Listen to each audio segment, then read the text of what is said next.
Not a lot of 21-year-olds get the opportunity like this, and yeah, I'm very grateful for the opportunities that have risen for me and that I've taken on, and yeah, hopefully with more to come. Caitlan Johnston! Away to Johnston, nearly up. She's going to score. The Blues have triumphed. Newcastle Knights, the 2022 NRLW Premiers.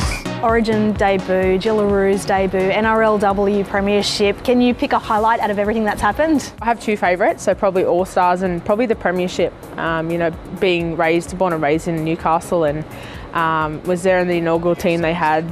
Started my junior years with them, so to have a Premiership win under my belt with them is amazing. And I think I've pretty much accomplished all my goals with that. Party time in the Hunter! The Indigenous All-Stars, what does it mean to you to be a part of that team and that game? It's something that you can't really describe. My family haven't missed a game of it, and it just goes to show how much it actually means to my family and myself. And it's one of my favourite games of the year, and I enjoy playing it, and I look forward to it every year. It's the great celebration of two cultures in a great game of rugby league.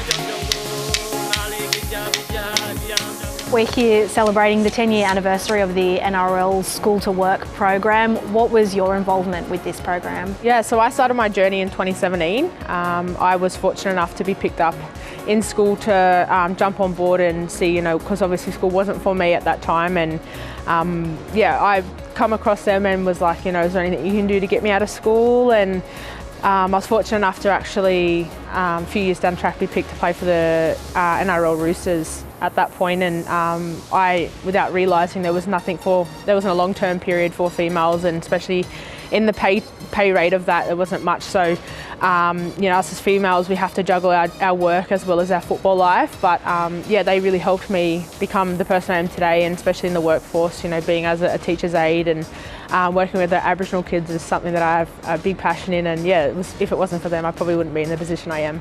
I started in 2019, and I was working at a primary school for 3 years.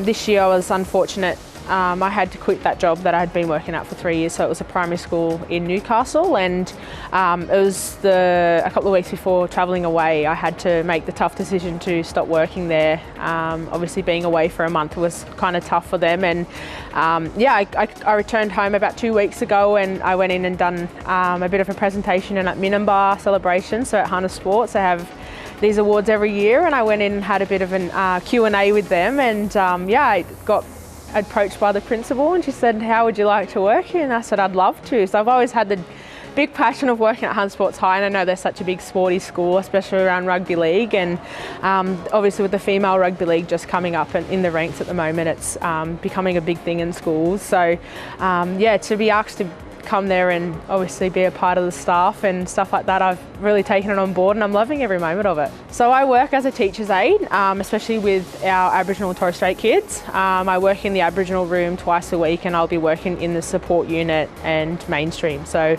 just going in and supporting the kids and just being a face, not that like a bit of authority, but more of just, you know, a safe space and a safe person for them to come and approach and have a chat to.